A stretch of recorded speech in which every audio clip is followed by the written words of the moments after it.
Hi, I'm Lisa from Impact, and as I promised in our previous video, we will get into multiple clauses today.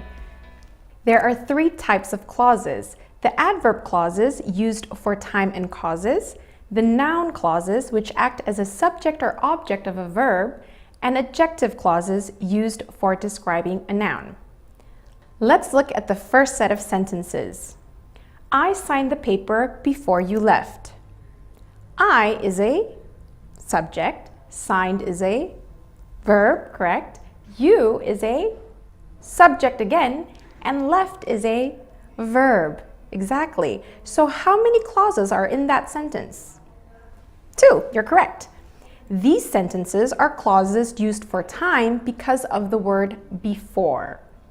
You can use before in the middle of the sentence or at the beginning of the sentence. Like in the second sentence, before you left, I signed the paper. Let's look at the second set of multiple clauses. She went in because it rained. Because it rained, she went in. When you use the connector because, these become adverb clauses for cause. Can you identify the subjects and verbs for each clauses? She went, first one. It rained, second clause.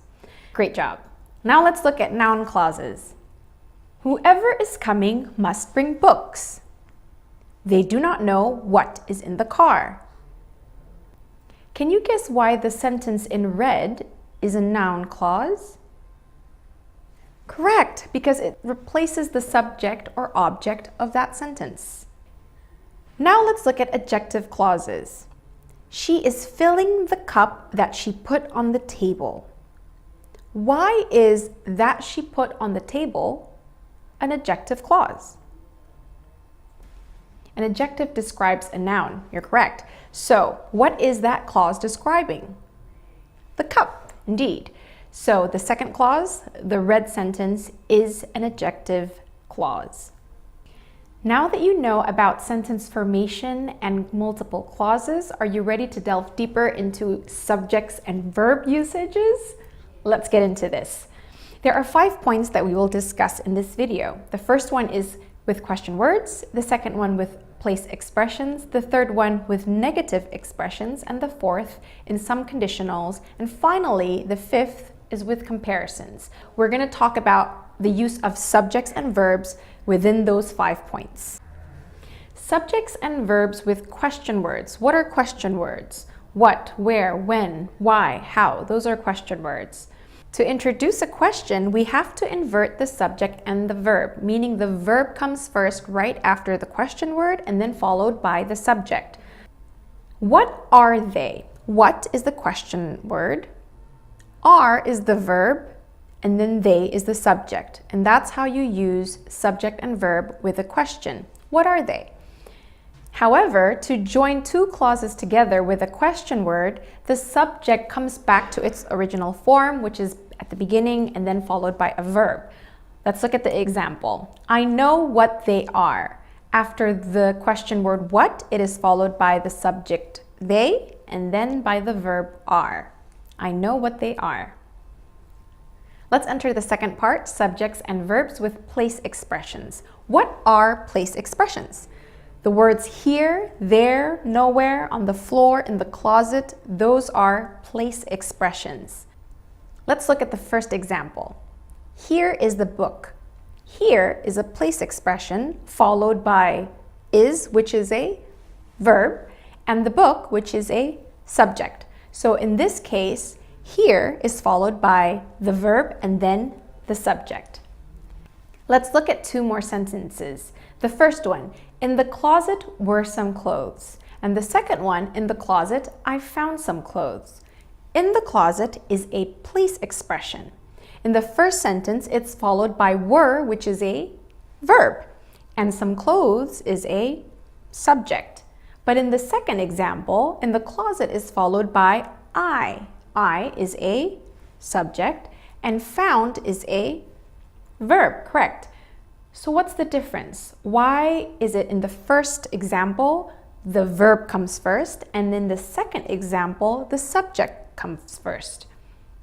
Let's look at In the closet were some clothes. If I were to remove the place expression in the closet and just leave were some clothes, does that sentence make any sense? No.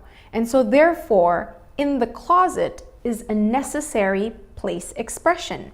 And therefore, if the place expression is necessary, you need to follow that place expression with a verb and then a subject. In the closet were some clothes.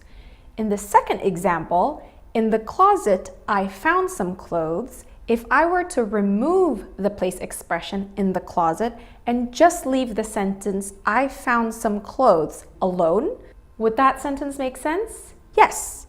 And so therefore, if the place expression is unnecessary, you start with the subject and then the verb. In the closet, I found some clothes. The placement of the subject and verb in regards to place expressions is a bit tricky. You need to know which one comes first based on the necessity of the place expression inside the sentence. Okay? The third part is subject and verbs with negatives. What are negative words? Not once, never, hardly ever, barely, neither. Those are all negative words. With these words, the subject and verb is always inverted. So verb comes first and then subject.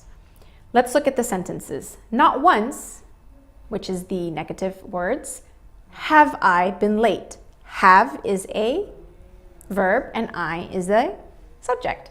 Let's look at the second sentence. Never can we meet again. Never is a negative expression. It is followed by the verb can and the subject we. Let's look at the third example. I do not want to go and neither does Tom. Neither here is a negative expression, but in this example, how many clauses do you see? 2. So it doesn't matter where the negative expression is placed, whether at the beginning of the sentence or in the middle. Either way, the negative expression is always followed by a verb and then a subject. So what goes after neither here? Does, which is a verb, and Tom, which is a subject. Great. The fourth part is subject and verbs with conditionals. What are conditional words? If, had, should, and were. If, however, is used differently from the other 3 conditional words, had, should, and were. Let's look at 3 examples of sentences using the word if. If he had been there, we could have won. If I were rich, I could help you. If you should arrive at 6 p.m., just call me. If you look at the word that comes after the conditional word if, what is it? He, I, and you, what are they? Subjects, correct. And what is the subject followed?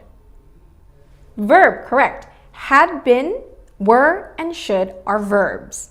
Now let's look at 3 examples using different conditional words, had, should, and were. Had he been here, he could have won. Were I rich, I could help you. Should you arrive at 6 p.m., just call me. As you can see in those examples, when we omit the word if and we replace them with the words had, were, and should becomes the verb. And therefore, the subject and the verb is inverted. The subject comes after the verb had, were, and should. So, what comes after had? He, correct, and that is a subject. Were is followed by I, which is a subject. Should is the verb, and you is the subject. The 5th part are subject and verbs with comparisons. What are comparison words? Let's look here. There's more blank adjective, then, and then blank, ending and then the word then. Those are the words that you use for comparisons.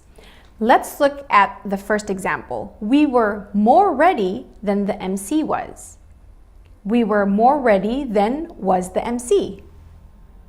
Let's analyze this again.